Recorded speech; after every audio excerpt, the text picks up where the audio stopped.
Bueno, hola a todos, espero que estén muy bien. Hoy vamos a tener la tutoría de PALS, que es el soporte vital avanzado, pues pediátrico. Entonces, pues cualquier duda que tengan me pueden escribir sin ningún problema. Estas fueron las referencias que utilicé, la guía de PALS, también la guía de la AJA del 2025 de soporte vital básico y soporte vital avanzado. Y pues también esta guía como el enfoque de urgencias pediátricas. Entonces, primero vamos a hablar acerca de una aproximación inicial de lo que sería el primer encuentro al recibir al paciente pediátrico en el servicio de urgencias. Luego, la evaluación primaria y secundaria, que incluye todo lo que es el ABCDE y el sample. Y posteriormente vamos a empezar a hablar acerca de los tres como módulos, que es de la manera en la que se divide como tal la práctica de simulación. Entonces, el módulo respiratorio, que incluye pues, las patologías de vía aérea tanto superior como inferior, las emergencias por shock, entonces los cuatro diferentes tipos de shock, y por último las emergencias cardiovasculares, abordando lo que serían los ritmos de paro, las bradicardias y taquicardias. Es una tutoría un poco extensa, pero pues es súper importante que les quede todo esto muy claro.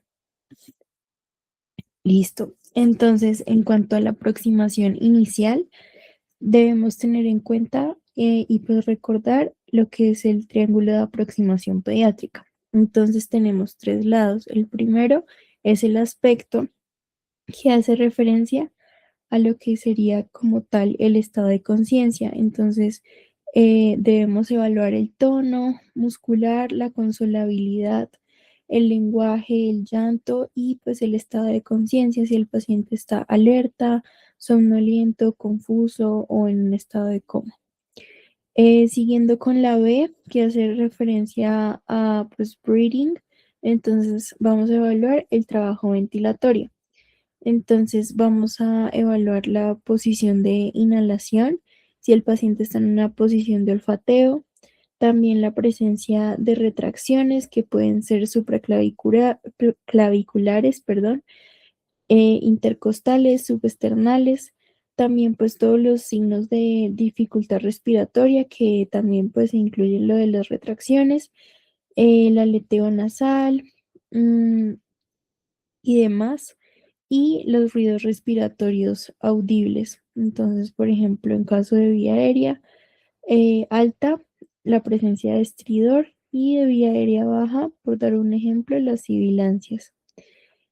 Y por último, la C, que hace referencia a la circulación cutánea. Entonces vamos a evaluar la presencia eh, de palidez, de piel marmoleada, de aspecto moteado o cianosis. Esto sería pues como tal lo que es la aproximación inicial con el paciente pediátrico. Entonces, vamos a evaluar pues estos tres criterios y dependiendo de esto vamos a poder llegar a un diagnóstico que nos va a poder enfocar a lo que sería la causa de pues la alteración. Entonces, en caso de que tengamos la A, B y C normal, pues va a ser un paciente estable. Entonces, podemos pensar, por ejemplo, en una hipoglucemia, en un síndrome de niño sacudido o demás, pero pues en el que el estado pues no esté grave. En caso de que la apariencia sea normal, la ventilación esté alterada y la circulación normal, vamos a llegar a la sospecha diagnóstica de dificultad respiratoria. Entonces, las distintas causas pueden ser asma leve, bronquiolitis, croup, neumonía o aspiración de cuerpo extraño. En caso de que tanto la apariencia como la ventilación estén alteradas, pero la circulación sea normal, vamos a llegar a la sospecha diagnóstica de un fallo respiratorio.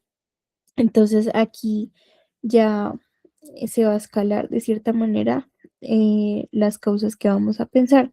Entonces tenemos asma grave, contusión pulmonar o incluso un trauma torácico penetrante.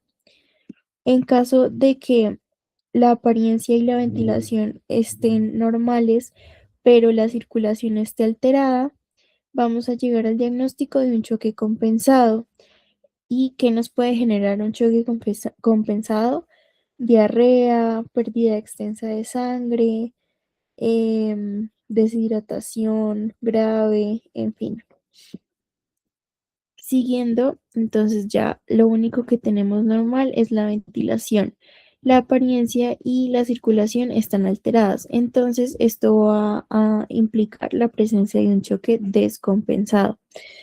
Em, Acá podemos tener distintas causas como lo son una gastroenteritis grave, quemaduras graves, un trauma abdominal penetrante o un trauma contuso grave. Y ya por último, tendríamos pues todo el triángulo de aproximación pediátrica alterado, tanto la apariencia como la ventilación y la circulación. Entonces esto ya significa que estamos frente a una falla cardiopulmonar y la causa principal pues va a ser un paro cardiorrespiratorio. Listo. Entonces, para la aproximación inicial, pues lo primero que debemos hacer es tener una impresión inicial. Entonces, vamos a evaluar la A, que sería el estado de conciencia del paciente, entonces el aspecto.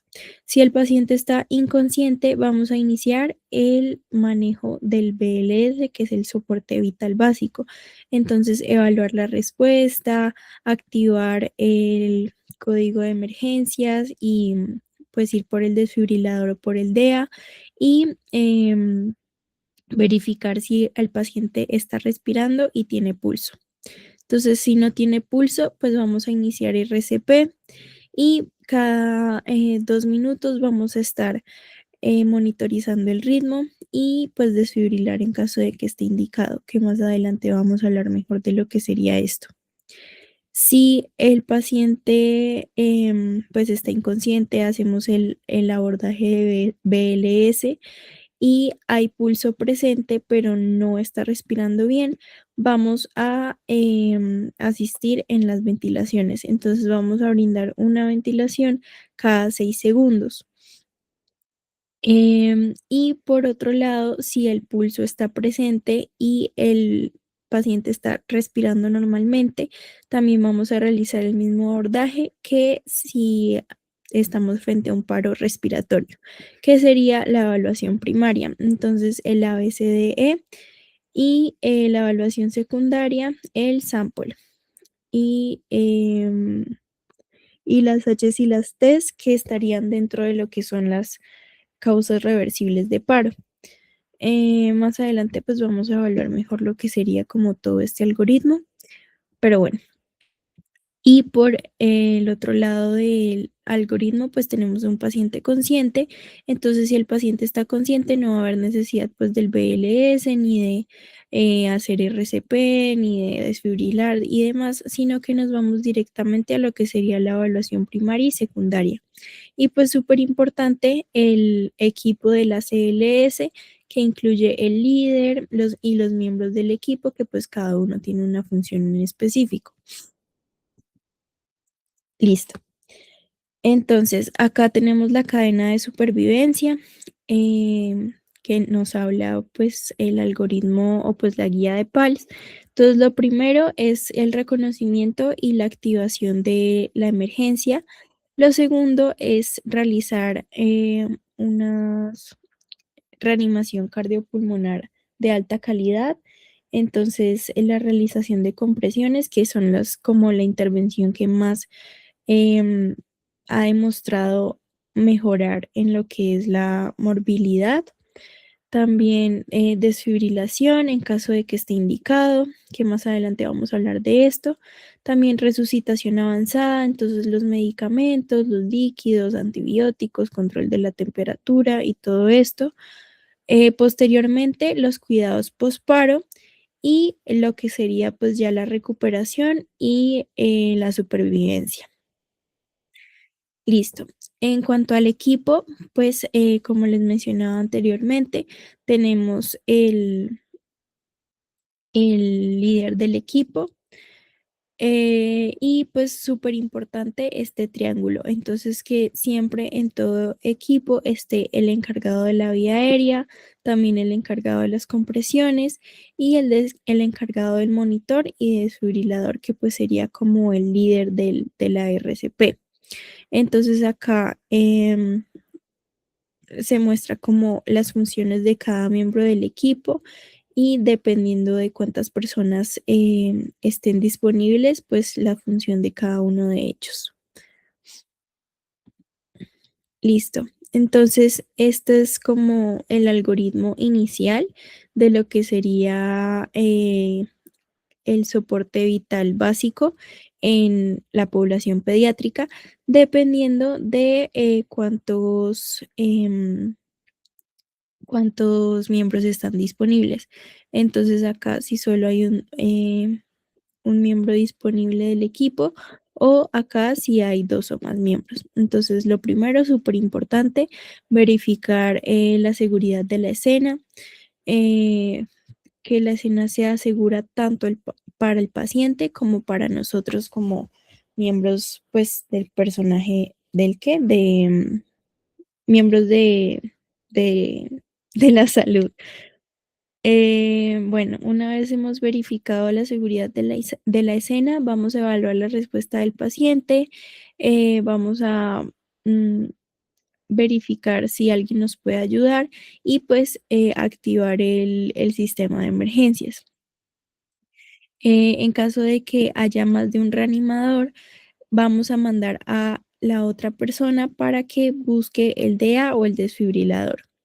Listo. Después de esto, vamos a mirar si el paciente está respirando o solo está jadeando o boqueando y simultáneamente vamos a verificar si el paciente tiene pulso y lo vamos a sentir por un periodo de 10 segundos. Entonces, si el paciente está respirando y tiene pulso, pues lo vamos a monitorizar hasta que llegue la ambulancia o hasta que pues haya una ayuda adicional.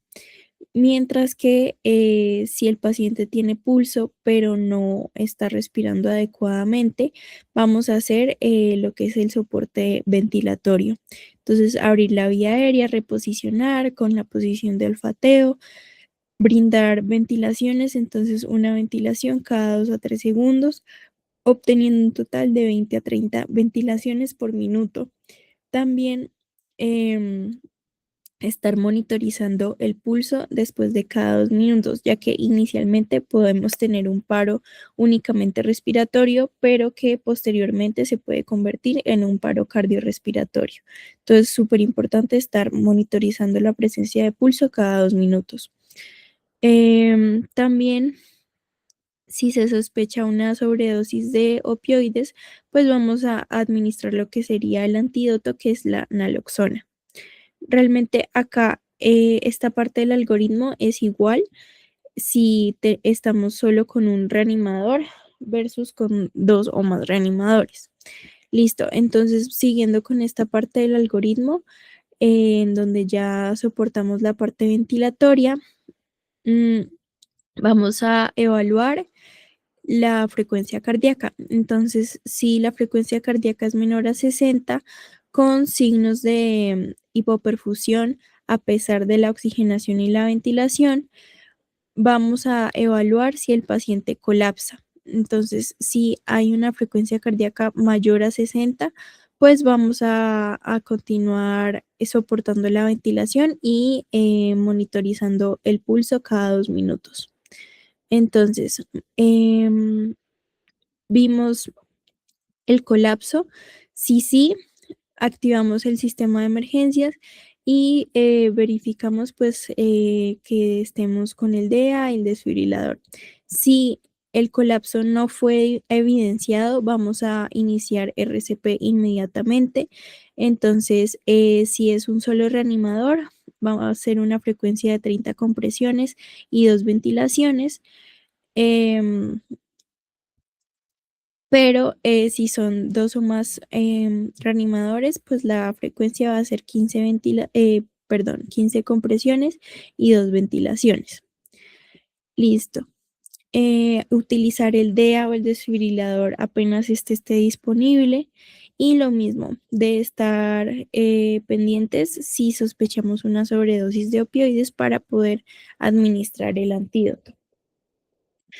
Ahora, siguiendo con el algoritmo, em, pues en caso de que sea un único reanimador, si después de 2 minutos persiste estando pues un solo reanimador, se va a activar el sistema de emergencias y se va a pedir el DEA o el desfibrilador si esto no se había hecho antes. Entonces vamos a verificar el ritmo dependiendo de si es desfibrilable o no desfibrilable. Entonces, si es desfibrilable, vamos a dar un choque y vamos a iniciar RCP de una vez durante 2 minutos más para posteriormente volver a verificar cuál es el ritmo. Y si no es un ritmo, mejor dicho, si es un ritmo no desfibrilable, vamos a empezar RCP inmediatamente durante otros 2 minutos y una vez pasen estos 2 minutos, pues volvemos a monitorizar cómo sigue el ritmo. Y pues esta parte del algoritmo realmente es igual, así hay más de un reanimador. Listo. Ahora vamos a seguir con la parte de lo que es la evaluación primaria y secundaria. Entonces, en cuanto a la reanimación, perdón, a la evaluación primaria, pues incluye lo del ABCDE. Entonces, esto, en cuanto a la A, vamos a evaluar si la vía aérea es permeable y mantenible. Entonces, acá vamos a evaluar la necesidad de intubación o de dar ventilación mecánica no invasiva y demás. También vamos a evaluar si hay presencia de mejor, perdón, de la obstrucción de vía aérea por cuerpo extraño. Entonces, en caso de que toque intubar, recordemos que la fórmula para el tubo endotraqueal en la población pediátrica va a ser edad dividida en 4/4. Entonces, por ejemplo, un paciente de 4 años va a ser 4/4 da 1 más 4, 5. Entonces, un tubo 5. Y listo. Entonces, más adelante en lo que em, bueno, vamos a hablar de este algoritmo de una vez. Entonces, lo primero, como siempre, verificar la seguridad de la escena, verificar si hay signos de obstrucción de la vía aérea severa y demás. Entonces, si el paciente está tosiendo, si puede hablar o no, si tiene cianosis, si tiene alteración del estado de conciencia o si tiene apnea. Si tiene alguno de estos signos, activamos el sistema de emergencia de una vez. Si el niño tiene respuesta, vamos a repetir lo que sería la reanimación inicial. Entonces, 5 golpes en la espalda, que es básicamente slaps, y posteriormente 5 golpes en el abdomen, con lo que sería como la parte del puño. Y esto se repite hasta que se expulse el objeto que está pues causando la obstrucción o hasta que el niño pierda la conciencia, que pues ya pasaríamos a lo que es otro algoritmo. Si se expulsa el objeto, pues continuar la monitorización hasta que la ambulancia llegue. Listo. Entonces, si el niño no responde, acá vamos a empezar RCP de una vez hasta que llegue la ambulancia y pues se va a iniciar lo que es el algoritmo de BLS. Listo. En cuanto a la B, pues va a ser referencia a breathing. Entonces, para esto hay una mnemotecnia que es fresa. Entonces, la F hace referencia a la frecuencia respiratoria, la R a los ruidos respiratorios, la E al esfuerzo respiratorio, Entonces, cómo está la expansión torácica, si hay tiraje, si hay aleteo nasal. La S hace referencia a la saturación y la A hace referencia a la auscultación. Entonces, acá les dejé como unas tablitas o unos diagramas. Esto hace referencia pues a la frecuencia respiratoria normal dependiendo del grupo etario. Entonces, ya sabemos que en general una frecuencia respiratoria alarmante va a ser mayor a 60 o menor a 10 y que pues los rangos pueden variar dependiendo de la edad. Em, y pues acá están como todos los agregados pulmonares, tanto de vía aérea inferior como de vía aérea superior y las características de cada uno de estos.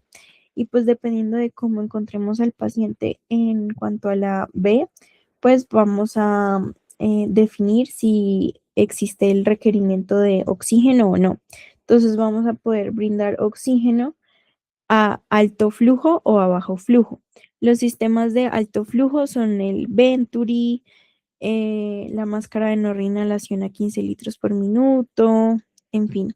Entonces, los de alto flujo, pues uno tiene como la posibilidad de definir la FIO2 del paciente. Y bueno, los sistemas de bajo flujo son todos los que se combinen al aire ambiente. Entonces, la cánula nasal, la máscara de no reinhalación a menos de 10 litros por minuto y la máscara simple. Listo. Bueno, siguiendo con la C, que hace referencia a la circulación, acá vamos a evaluar muchas cosas. Entonces, la frecuencia cardíaca y el ritmo. Súper importante evaluar los pulsos periféricos y centrales. Entonces, si están rítmicos o arrítmicos, si están débiles o fuertes y pues si están presentes o no. Entonces, importante, en los menores de 1 año vamos a preferir medir el pulso braquial y en los mayores de 1 año el pulso carotidio. Esto es para los pulsos centrales. Entonces, los pulsos centrales van a ser el femoral y el carotidio y los periféricos, el braquial y el radial.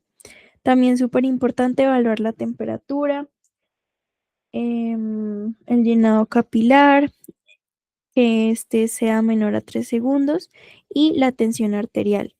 Recordemos la fórmula para evaluar como los rangos de tensión arterial sistólica. Entonces es 70 más 2 veces la edad. Entonces digamos un paciente de 2 años. 70 más 2 por 2, 4. Entonces 74. Si un paciente tiene la presión ¿qué? Si un paciente tiene la presión, si un paciente de 2 años tiene la presión sistólica menor a 74, va a estar hipotenso, mientras que si tiene la presión sistólica a 76, por ejemplo, no está hipotenso, pues está en las cifras tensionales dentro de rangos normales. Entonces, súper importante que recuerden esa fórmula. Y pues acá les dejo como esta tablita que nos habla como de la frecuencia cardíaca tanto en vigilia como en el sueño, la frecuencia respiratoria y la presión arterial de todos los grupos etarios. Listo. En cuanto a la D, hace referencia al déficit neurológico. Entonces acá vamos a evaluar la escala de coma de Glasgow, la escala ABDI. Bueno, acá está como para que recuerden la escala de coma de Glasgow, que evalúa tanto la respuesta ocular, verbal y motora, la motora de 1 a 6, la verbal de 1 a 5 y la ocular de 1 a 4. Entonces recordemos que el puntaje máximo de esta escala es de 15 y el mínimo es de 3.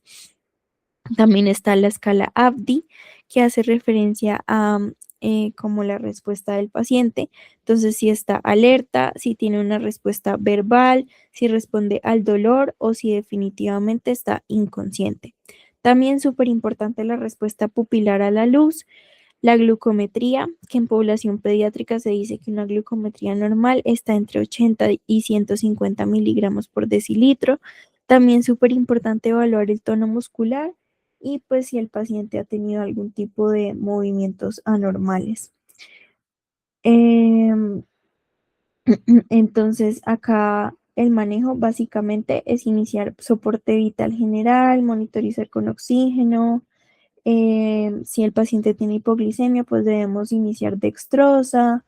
Y si está convulsionando, pues un manejo con midazolam, por ejemplo. Y para terminar la evaluación primaria, perdón, tenemos la E.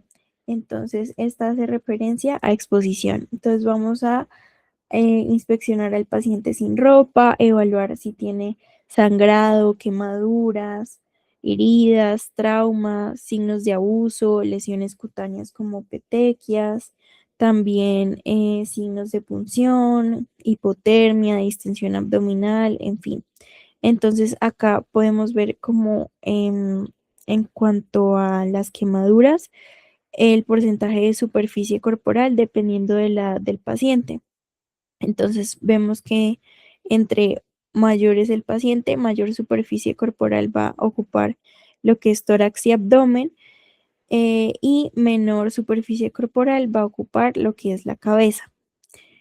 Em, Listo. Y en esta imagen podemos evidenciar como las zonas más comunes en donde se pueden presentar los signos de abuso, mientras que las lesiones accidentales son las que están en morado.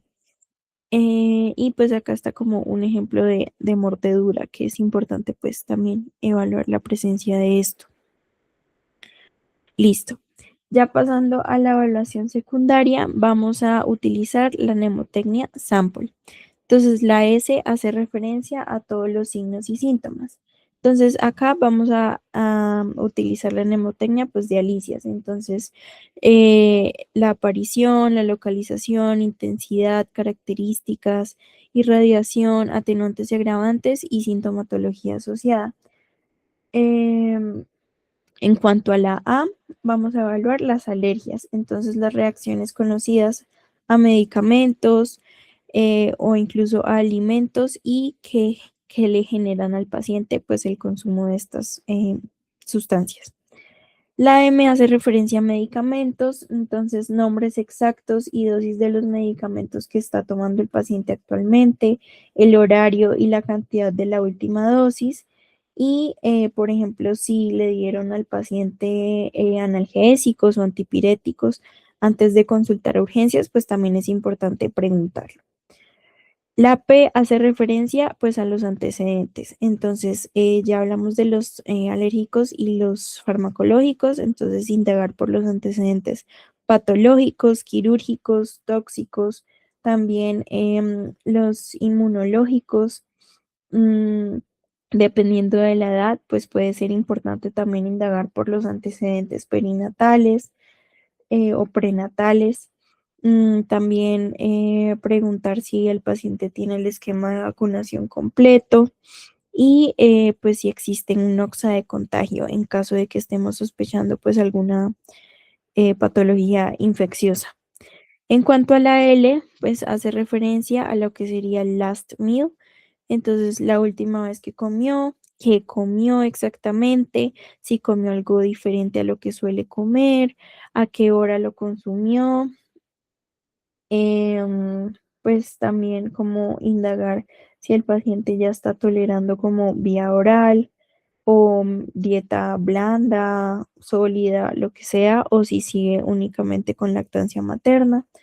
Y por último, la E, que son los eventos como alrededor de todo lo que pasó.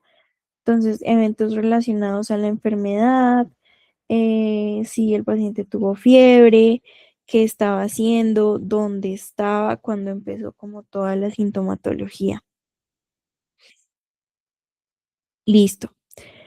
Vamos a empezar el primer módulo que sería las emergencias respiratorias. Entonces, acá vamos a dividirlo en lo que sería las patologías de vía aérea superior y las de vía aérea inferior.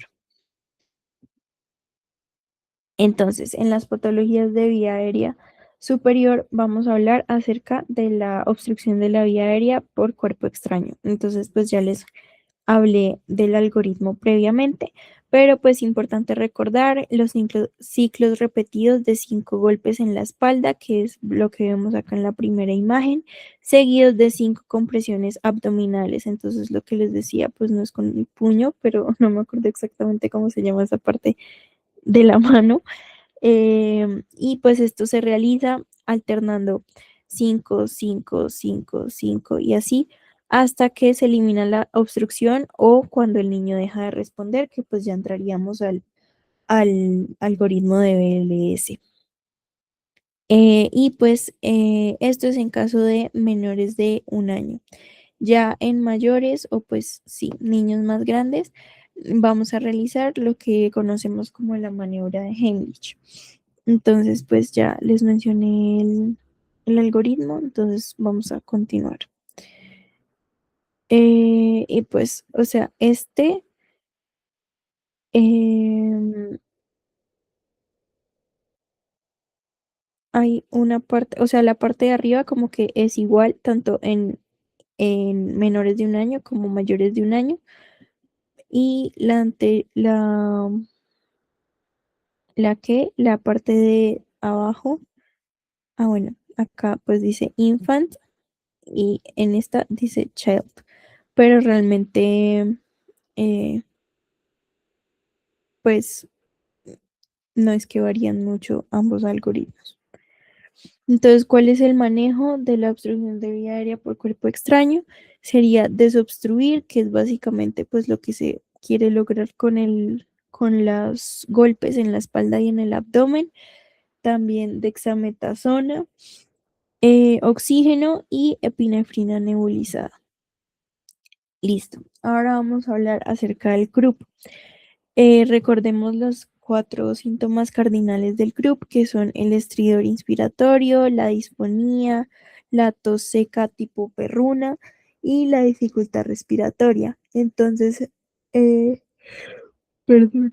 Para evaluar la severidad del CRUP, vamos a utilizar la escala de Wesley. En esta vamos a evaluar 5 parámetros. Entonces, el estridor, los tirajes, la ventilación, la cianosis y el nivel de conciencia. Esto pues ya lo vimos en la tutoría de infecciones respiratorias agudas, pero importante que lo tengan en cuenta para su práctica. Entonces, los 2 parámetros que más peso tienen van a ser la cianosis y el nivel de conciencia, porque si están pues ausente la cianosis va a ser 0, mientras que si ya la presenta al agitarse de una vez va a ser 4 y si está en reposo 5. Y en cuanto al nivel de conciencia, si está normal, pues 0 y si está alterado ya de una vez se va a saltar a 5. Entonces recordemos la clasificación. Vamos a tener un group leve si el puntaje es menor a 3, un group moderado si el puntaje es de 3 a 7 y un group grave si el puntaje es mayor a 7. Y pues dependiendo de esta clasificación va a ser el manejo. Entonces para el group leve, es decir, Wesley menor a 3, vamos a tratar al paciente con dexametasona intramuscular con una dosis de 0,6 miligramos kilo o prednisolona vía oral 1 miligramo kilo. Si el group es moderado, es decir, con un puntaje en la escala de Wesley de 3 a 7, aparte de la dexametasona a esta misma dosis, vamos a añadirle oxígeno, pues a necesidad, y súper importante la adrenalina nebulizada. Entonces, la dosis que se va a utilizar es de 0,5 mililitros kilo y se va a nebulizar a 5 a 10 litros por minuto con oxígeno al 100% y se va a diluir en solución salina. Y ya por último, tenemos el CRUP severo. Entonces, acá, aparte de todo lo anterior, entonces la dexametasona, el oxígeno, la adrenalina nebulizada, también podemos llegar a necesitar ventilación asistida o ventilación mecánica invasiva, que sería la intubación. Perdón. Listo. Otra patología importante de vía aérea superior es la anafilaxia. Entonces, Acá tenemos como un algoritmo en lo que sería desde el primer contacto con una sospecha de anafilaxia. Entonces, si el paciente está inestable versus estable, todo lo que sería el manejo, las revaloraciones y demás. Entonces, acá les dejo para que lo revisen. Em, pero básicamente, pues en cuanto a la anafilaxia, tener en cuenta las manifestaciones clínicas. Esto lo vamos a ver mejor en la parte de shock, ya que pues el shock anafiláctico es un tipo de shock distributivo, pero pues tener en cuenta las manifestaciones clínicas que serían la cianosis, el estridor, sibilancias, puede haber angioedema, urticaria, prurito e incluso hipotensión. Pero pues como les decía, lo vamos a ver mejor en el módulo de choque. Listo. Y ya terminamos vía aérea superior. Ahora vamos a hablar de vía aérea inferior. Entonces la primera patología va a ser la bronquiolitis. Recordemos que en la bronquiolitis, em, inicialmente, o pues en el pródromo, vamos a tener síntomas de infección respiratoria superior. Entonces podemos tener tos, rinorrea nasal, congestión, demás. La fiebre puede ser leve o ausente. También, pues lo que les decía de la tos y súper importante, las sibilancias sean de alto o bajo tono. Vamos a evaluar la severidad con la escala de Wood-Down First. Esta también va a tener distintos parámetros, entonces acá se van a evaluar las sibilancias, los tirajes, frecuencia respiratoria, frecuencia cardíaca, ventilación y cianosis. Em, y pues al igual que en la escala de Wesley, a mayor puntaje, mayor va a ser la severidad. Entonces, de 0 a 4 vamos a tener una bronquiolitis leve, de 5 a 8 moderada y mayor a 9 severa. El manejo va a ser básicamente un tratamiento de soporte junto con monitoreo cercano. Entonces, nos vamos a enfocar más que todo en lo que son los lavados nasales, la succión a necesidad, el oxígeno suplementario en caso de que se necesite, y podemos llegar a realizar, en caso de bronquiolitis moderada o severa, lo que sería la prueba terapéutica con salbutamol. Entonces, se aplican 2 puffs de salbutamol cada 10 minutos por 30 minutos. Si la prueba es positiva, vamos a continuar con el salbutamol, con el esquema de crisis y prednisolona a 1 mg/kg. Y pues vamos evaluando la respuesta del paciente. Por el lado de la crisis asmática, eh, estas pues van a ser episodios caracterizados por un incremento progresivo en la sintomatología de disnea, tos, sibilancias y disminución progresiva en la función pulmonar. Entonces se va a caracterizar pues por una clínica de tos, sibilancias, congestión torácica, disnea e incluso hipoxia. Es súper importante el cálculo de pulmonary score. Entonces vamos a evaluar la frecuencia respiratoria dependiendo de la edad del paciente. También la presencia de sibilancias, si estas pues no están presentes, si solo están al final de la expiración y si las escuchamos únicamente la auscultación o si al reposo ya las escuchamos. Y por último, el uso de músculos accesorios. Entonces, si no utilizamos los músculos accesorios, em, o llegar al punto que estos tengan pues una actividad máxima. Entonces vamos a clasificar una crisis asmática leve si el pulmonary score nos da de 0 a 3, crisis asmática moderada si da de 4 a 6 y grave si da de 7 a 9. Ay, perdón. Listo. Entonces acá está como el algoritmo de manejo de la GINA, de lo que sería en el manejo inicial de urgencias. Entonces la evaluación primaria, la BCDE, si hay alguno de los siguientes presentes. Entonces, ahogamiento, confusión o tórax silente. Si no, pues podemos hacer un triage como más enfocado y averiguar bien como toda la historia clínica y pues podemos clasificar la crisis asmática como leve a moderada, dependiendo de lo que el paciente sea capaz de hacer. Entonces, si es capaz de hablar, sí, de decir frases completas, si prefiere estar sentado que acostado, si no está agitado y bueno, demás. Entonces, pues dependiendo de esto, vamos a definir el tratamiento. Entonces, acá tenemos como pilar los broncodilatadores, entonces los SABA, como el salbutamol, también el oxígeno. Para exacerbaciones moderadas, añadir el bromuro de ipatropio o incluso corticosteroides orales. Y ya yéndonos al otro lado del algoritmo, si el paciente tiene ahogamiento, confusión o tórax silente, vamos a iniciar de una vez el SABA, que pues sería el salbutamol, y el oxígeno.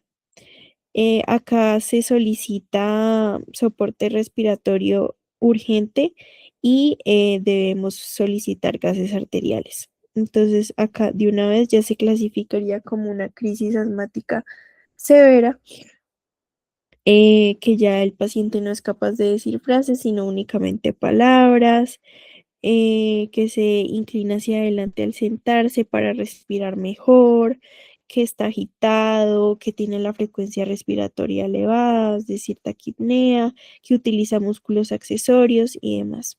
Entonces acá ya, pues, ya dijimos que vamos a usar el SABA, también vamos a adicionar lo que es el bromuro de ipatropio, el corticoide oral o intravenoso y se puede considerar magnesio.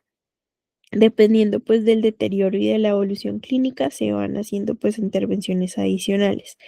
Entonces acá pues a un ladito les dejo lo que es el manejo con las dosis, dependiendo de si la crisis es leve, moderada o severa. Entonces acá como un pequeño recap de las alteraciones de la vía aérea superior. Entonces tenemos el CRUP, el OVASA y la anafilaxia. Con el tratamiento de cada uno de estos, vemos que pues tenemos los corticoides, oxígeno, adrenalina nebulizada, perdón. mm, También las patologías pues que afectan la vía aérea inferior, entonces bronquiolitis, asma, y el tratamiento de cada uno de estos. Recordemos que en bronquiolitis el tratamiento es sintomático, y en asma pues lo que acabamos de hablar. También podemos tener afectaciones de lo que es el parénquima pulmonar, entonces neumonía, que se puede llegar a necesitar incluso antibióticos, o también se puede presentar lo que es el edema pulmonar. Y también hay alteraciones del sistema nervioso central que pueden llegar a alterar la respiración. Entonces, sobredosis, perdón, de opioides, también trauma. Entonces, el tratamiento sería neurocirugía, reducir la presión intracraniana, y tratamiento pues de soporte. Listo. Vamos a seguir ahora con lo que serían las emergencias por shock. Entonces, el shock en pediatría, como para definirlo a grandes rasgos, hace referencia a un estado de disfunción circulatoria que resulta en una entrega insuficiente de oxígeno y otros sustratos metabólicos a los distintos tejidos del cuerpo. Esta no va a ser una enfermedad en sí misma, sino un estado fisiopatológico anormal que puede originarse a partir de múltiples procesos patológicos. Y pues dependiendo de esto, va a ser como la clasificación. Entonces, el tratamiento del choque tiene como distintos enfoques o pues objetivos. Entonces, mejorar la oxigenación de la sangre, aumentar o pues facilitar el aporte de oxígeno a los tejidos, normalizar las alteraciones electrolíticas y metabólicas, mejorar el volumen y la distribución de los fluidos y pues acá nos muestra como las intervenciones principales para poder cumplir estos objetivos. Entonces tenemos cuatro tipos de shock. Tenemos el shock hipovolémico, cardiogénico, distributivo y obstructivo. Entonces vamos a hablar primero del shock hipovolémico, perdón. Lo podemos dividir en shock hipovolémico hemorrágico, de origen hemorrágico versus no hemorrágico. Entonces en el hemorrágico vamos a encontrar sangrado gastrointestinal, sangrado intracraneal, también cirugía, trauma, ruptura hepática o esplénica, que pues estos dos son vísceras sólidas que sangran un montón. Y por el otro lado tenemos el shock hipovolémico no hemorrágico. Entonces acá las distintas causas pueden ser vómito, diarrea, deshidratación, quemadura, síndrome nefrótico, pancreatitis o incluso diabetes. Entonces, ¿cómo va a ser la clínica del shock hipovolémico sin importar si es hemorrágico o no? Va a haber un aumento de la frecuencia cardíaca, los pulsos van a estar disminuidos, sobre todo los pulsos periféricos, el llenado capilar va a estar prolongado, es decir, mayor a 3 segundos, la piel va a estar seca, porque pues puede haber deshidratación, también ojos hundidos, que también se relaciona con lo que es la deshidratación, el gasto urinario va a estar alterado con tendencia a la oliguria y la tensión arterial puede ser normal al inicio, pero pues, o pues a medida que evoluciona el choque, pues el paciente se va a tornar hipotenso. Entonces acá les traje como esta tablita del doctor Suescun que nos habla pues del grado de deshidratación. Entonces, grado 1 leve, grado 2 moderada y grado 3 severa, dependiendo pues de las diferentes características clínicas del paciente, pues podemos definir de qué grado va a ser la deshidratación. ¿Y cómo va a ser el manejo? Súper mega importante, los líquidos. Entonces, un bolo de solución salina a 20 cc por kilo y lo vamos a pasar en 5 a 10 minutos. Súper importante reponer las pérdidas dependiendo del grado de deshidratación. Para esto vamos a utilizar pues la fórmula de Holiday Cigar. También pues vamos a reponer pérdidas más que todo con lo que les decía, con líquidos, entonces cristaloides. Sin embargo, pues en el caso del shock hipovolémico hemorrágico, pues si el paciente está perdiendo sangre, vamos a necesitar sangre. Entonces vamos a evaluar la necesidad de transfusión de glóbulos rojos. Y también dependiendo pues de la tensión arterial, pues vamos a evaluar si el paciente tiene necesidad de vasopresores o no. Entonces, noradrenalina, adrenalina, dobutamina, en fin. Y pues esta es como la recomendación de la guía para shock hemorrágico. Entonces, va a ser razonable administrar productos sanguíneos cuando estén disponibles en vez de cristaloides, pues en caso únicamente de que el shock sea hemorrágico. Listo. Vamos a seguir con el segundo tipo de shock que hace referencia al shock cardiogénico. Entonces, esto lo vamos a definir como un estado producido por la incapacidad del corazón para mantener un gasto cardíaco suficiente a pesar de un volumen intravascular adecuado. Y pues esto va a resultar en hipoperfusión sistémica y en falla orgánica. Entonces, básicamente lo que va a ocurrir es un fallo en la bomba, es decir, en el corazón. La etiología va a ser arritmogénica o funcional. Para que se acuerden, pues son 4 causas principales de shock cardiogénico. Entonces, las 4 Cs: cardiopatías congénitas, miocarditis, miocardiopatías y cardiopatía por intoxicación. Entonces, si hay disminución de la contractilidad miocárdica, pues va a verse afectada la habilidad del corazón para eyectar sangre. ¿Cómo va a ser la clínica? Pues se puede presentar dolor torácico o abdominal, taquicardia y taquipnea, disnea incluso de pequeños esfuerzos, disminución de la tolerancia al ejercicio, también relacionada con lo que es la disnea, debilidad, letargo, irritabilidad y hepatomegalia.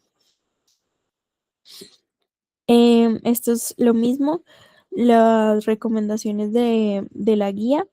Entonces, para población pediátrica con choque cardiogénico, se recomienda consulta pues con un experto, obviamente, y puede ser razonable el uso de epinefrina, dopamina, dobutamina o milrinona como una infusión de inotrópico.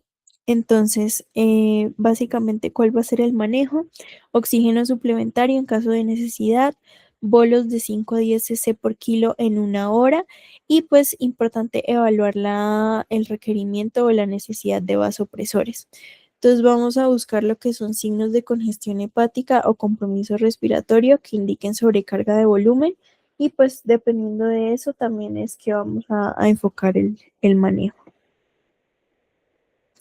Siguiendo con el shock distributivo, lo vamos a dividir en dos. Entonces tenemos primero el shock séptico y posteriormente vamos a hablar de lo que les había mencionado anteriormente, del shock anafiláctico. Entonces, para hablar un poco acerca del shock séptico, básicamente la sepsis, pues como todos conocemos, es una respuesta potencialmente mortal a una infección en la que el sistema inmune del cuerpo va a empezar a reaccionar de forma exagerada, provocando una inflamación generalizada y disfunción de todo el organismo.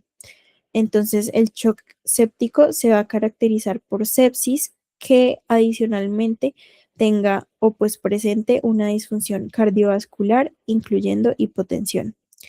Entonces, lo primero que vamos a hacer es buscar signos de shock séptico. Dentro de estos están pues una alteración del estado de conciencia, cambios en la frecuencia cardíaca, que generalmente va a ser taquicardia, fiebre o hipotermia, generalmente es fiebre, em, aumento del llenado capilar, pues por todo lo de la hipoperfusión, hipotensión o incluso cifras tensionales normales, pero pues a medida que va progresando el estado de shock, pues la tensión va a ir disminuyendo y cambios en la perfusión periférica. Entonces, de 10 a 15 minutos, súper importante tener al paciente estabilizado, pues lo que es la estabilización inicial.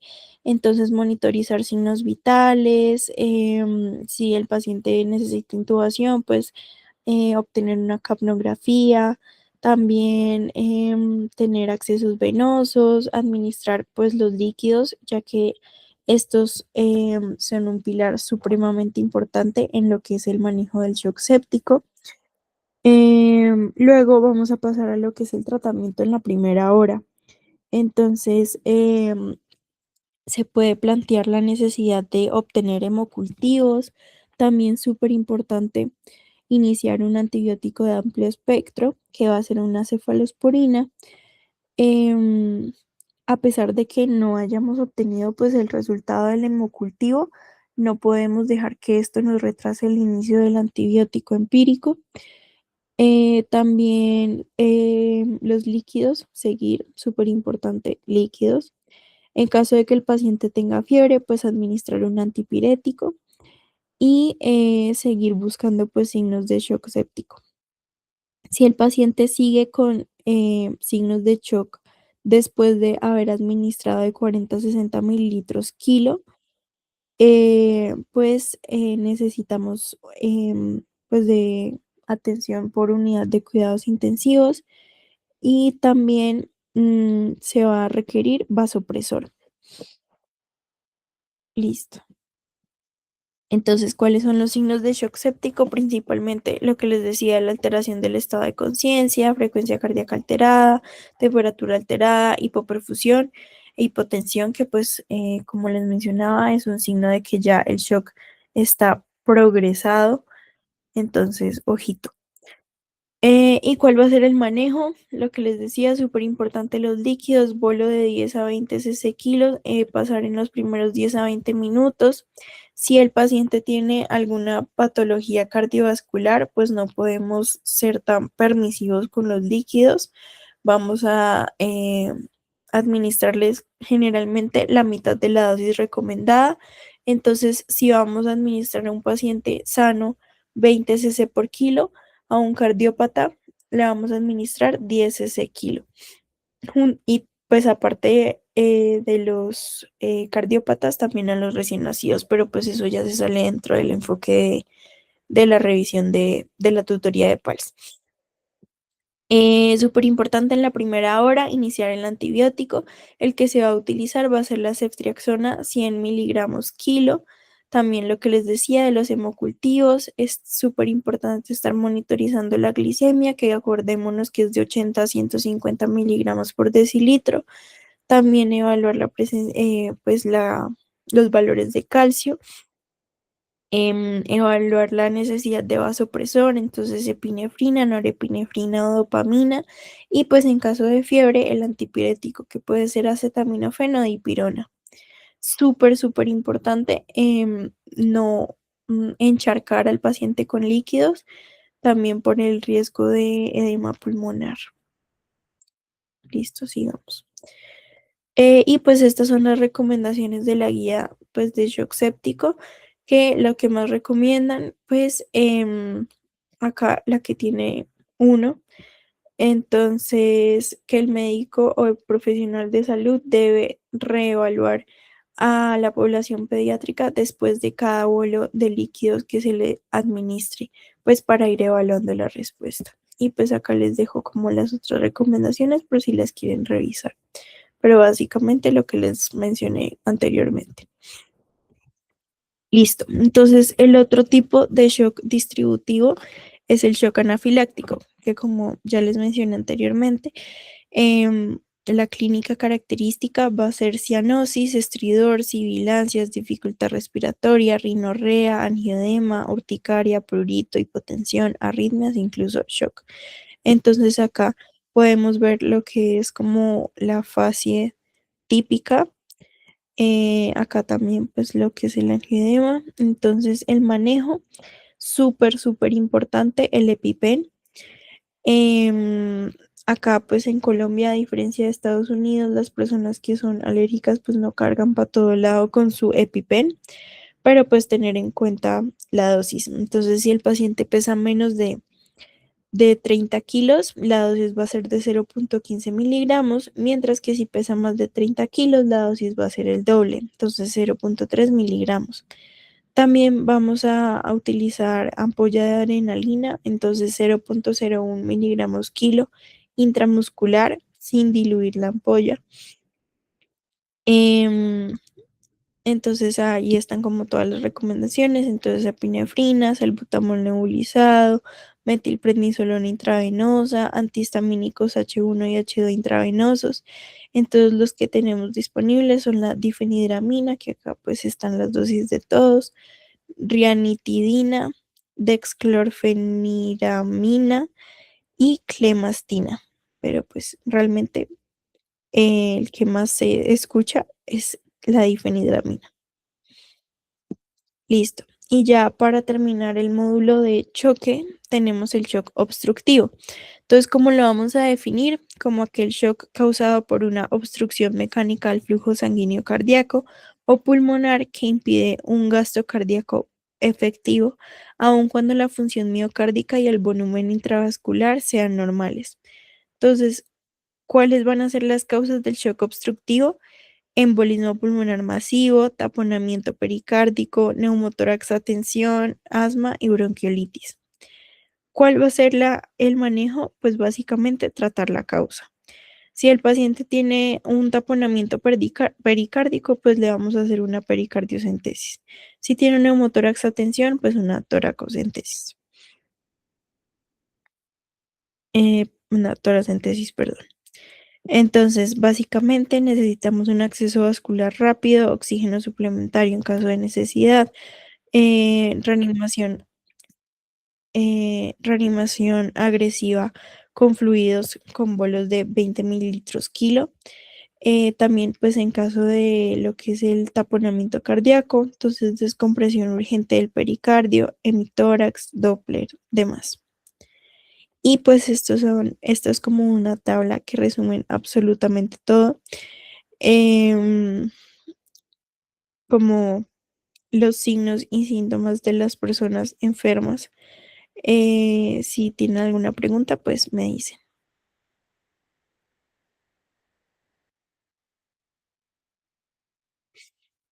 Y acá están como las intervenciones dependiendo del tipo de shock que presente el paciente. Entonces, en caso del hipovolémico, dependiendo si el shock es hemorrágico o no hemorrágico, pues si se necesita únicamente resucitación hídrica o también transfusión sanguínea.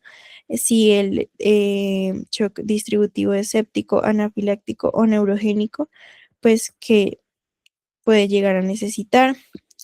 Y lo mismo con todos. Entonces, para que tengan en cuenta esta tablita. Y acá está por último como el esquema de la dosis, dependiendo del tipo de choque, cuál es la velocidad de infusión de los líquidos y durante cuánto tiempo debe administrarse el bolo. Listo. Y pues este es como un algoritmo eh, del paso a paso, dependiendo de la sintomatología del paciente y demás, para que lo tengan en cuenta. Y ya por último, el último módulo pues hace referencia a las emergencias cardiovasculares. Entonces, primero vamos a hablar acerca de las bradicardias. Entonces, primero la bradicardia sinusal, pues va a ser aquella que en cada complejo, por decirlo así, va a tener una onda P antes del QRS. Entonces, pues es bradicardia porque va a tener una frecuencia cardíaca inferior al rango normal. Entonces, generalmente es aproximadamente de 45 latidos por minuto. Vemos que los RRs son regulares.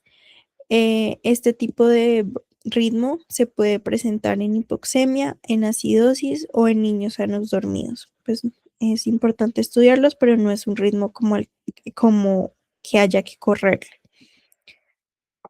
También tenemos el bloqueo, bueno, en general los bloqueos auriculoventriculares. Entonces tenemos el bloqueo AV de primer grado, que tenemos un intervalo PR prolongado mayor a 0,3 segundos. Entonces normalmente vemos que el PR mm, no está tan largo, a diferencia de acá en el bloqueo AV de primer grado, que pues sí, pero vemos que todos son iguales de prolongados. Y el QRS va a ser estrecho. ¿En qué casos podemos presentar un bloqueo AV de primer grado? En miocarditis, en hipercalemia, en hipoxemia, en toxicidad farmacológica, sobre todo relacionada con digoxina, beta bloqueadores o antagonistas de eh, canales de calcio y fiebre reumática aguda. Ahora, el bloqueo AV de segundo grado, MOVITS 1.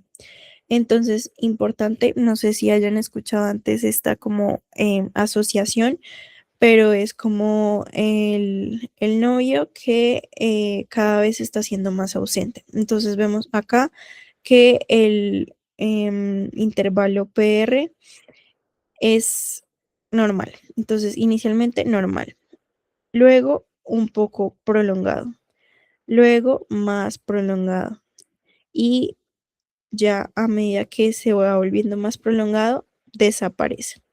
Luego vuelve a aparecer, pide perdón, vuelve a estar normal y el siguiente ya sería más prolongado y así. Entonces va aumentando hasta que desaparece, no hay QRS.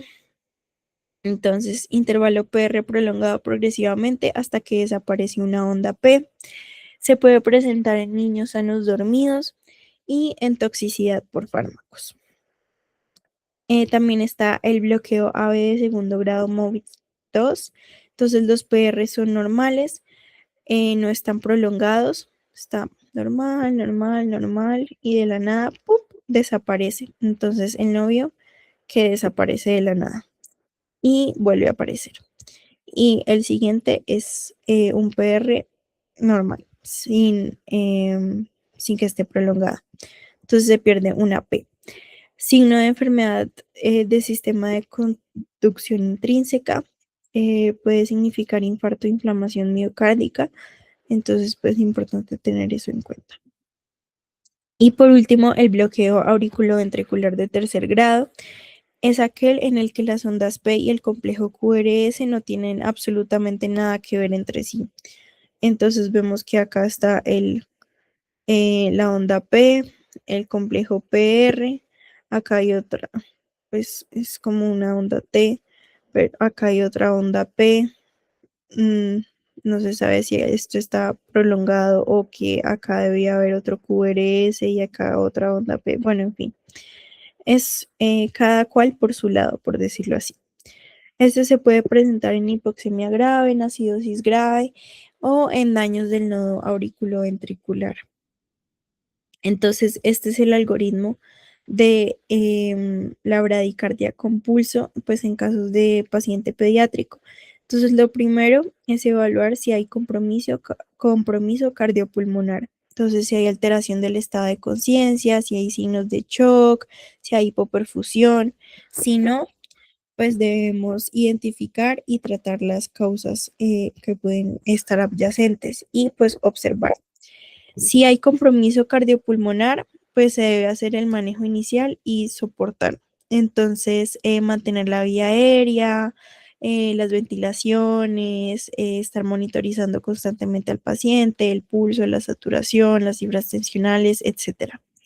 Entonces, una vez hemos hecho esto, vamos a evaluar si el paciente persiste, pues la bradicardia persiste con compromiso cardiopulmonar. Si no, pues otra vez.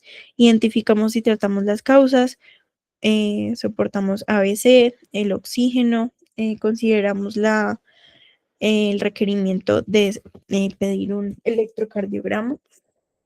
Y bueno, todo eso. Listo. Si persiste el compromiso cardiopulmonar, vamos a iniciar RCP si la frecuencia cardíaca es menor a 60 latidos por minuto. Entonces acá vamos a obtener un acceso venoso, ya sea intravenoso o intraóseo.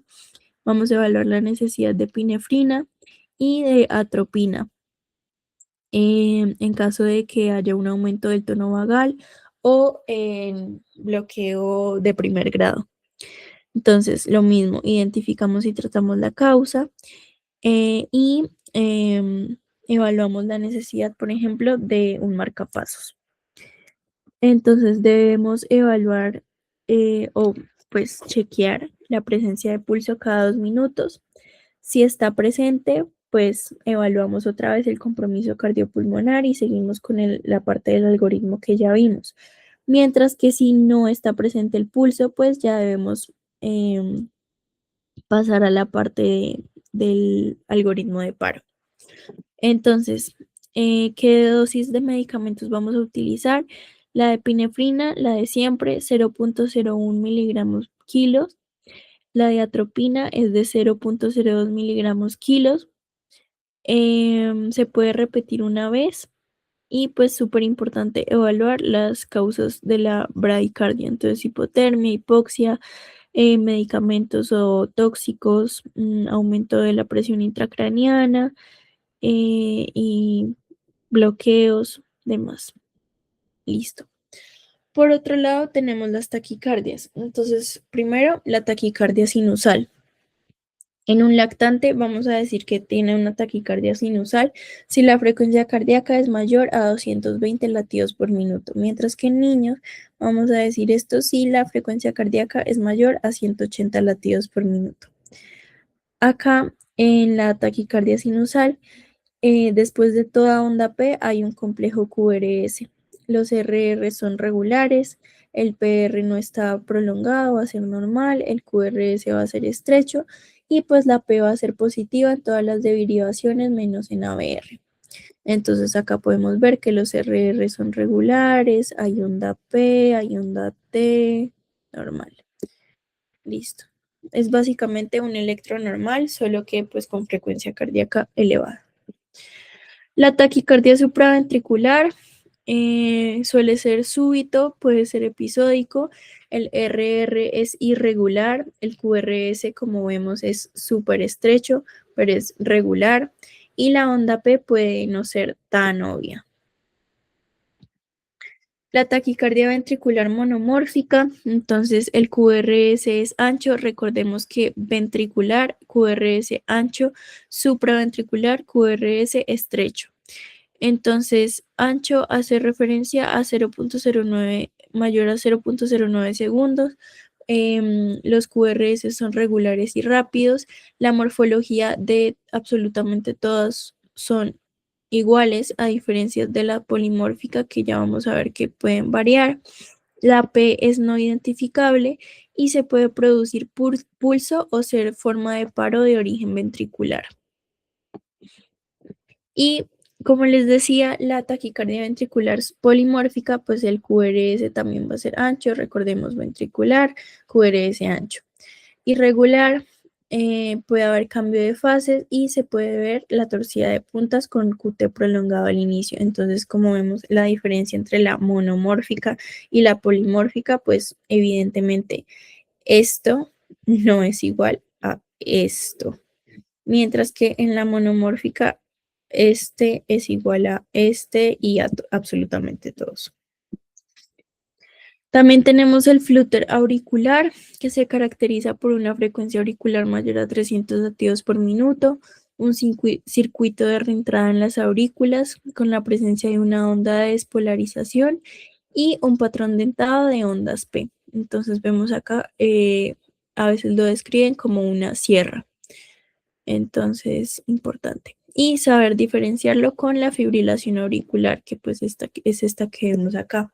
Entonces, la frecuencia cardíaca es mayor a 100 latidos por minuto. Se va a caracterizar por dos cosas principalmente, que es la ausencia de onda P. Acá, evidentemente, no hay onda P antes del QRS. El RR es irregular. Entonces, la distancia de acá a acá no es la misma que la de aquí aquí. Y se dice que en la fibrilación auricular hay un pulso irregularmente irregular. Entonces, pues ahí está, para que logren identificarlo. ¿Cómo va a ser el abordaje? Primero, identificar el ritmo y pues identificar si hay insuficiencia cardiopulmonar. Entonces, si el QRS es ancho, va a ser un ritmo ventricular, mientras que si es un QRS angosto o estrecho, supraventricular. En la taquicardia sinusal, pues debemos tratar la causa. En la taquicardia supraventricular, debemos evaluar si el paciente está estable o inestable.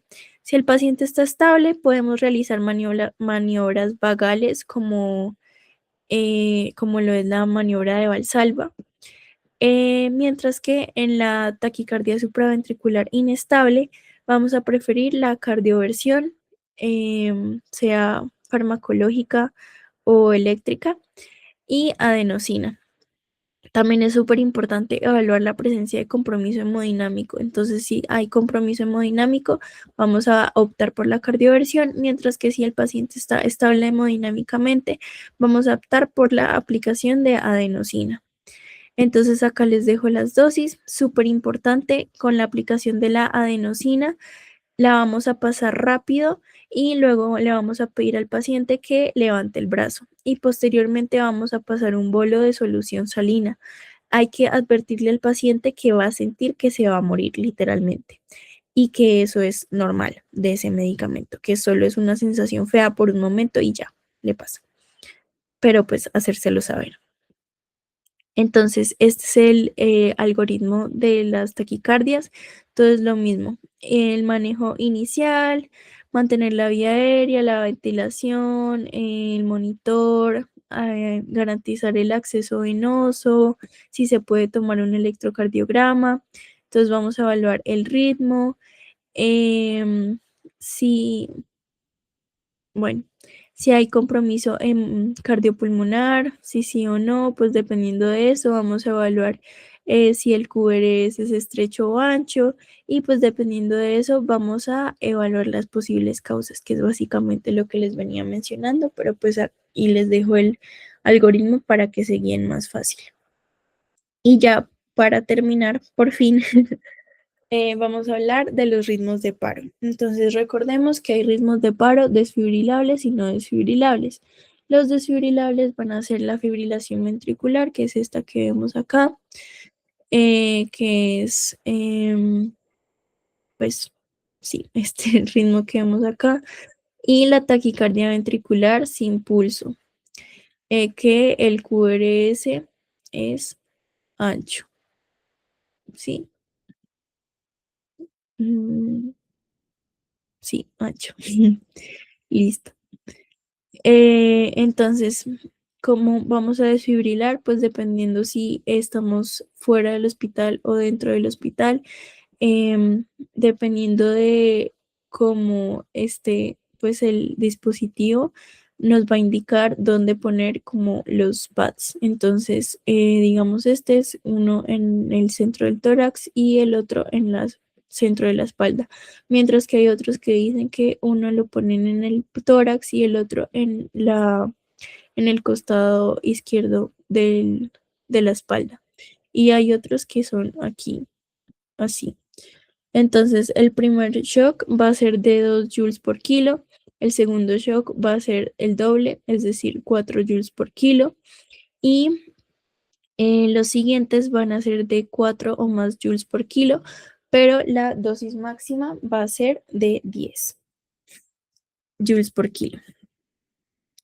Por otro lado, tenemos los ritmos de paro no desfibrilables. Entonces está la asistolia, que básicamente es una línea recta en el trazado electrocardiográfico, y la actividad eléctrica sin pulso, que puede ser incluso un electrocardiograma normal, pero pues no hay pulso. Entonces, estos, como su nombre lo indica, no pueden ser desfibrilables, entonces solo vamos a manejarlos pues con RCP, es decir, con compresiones y pues de manera farmacológica.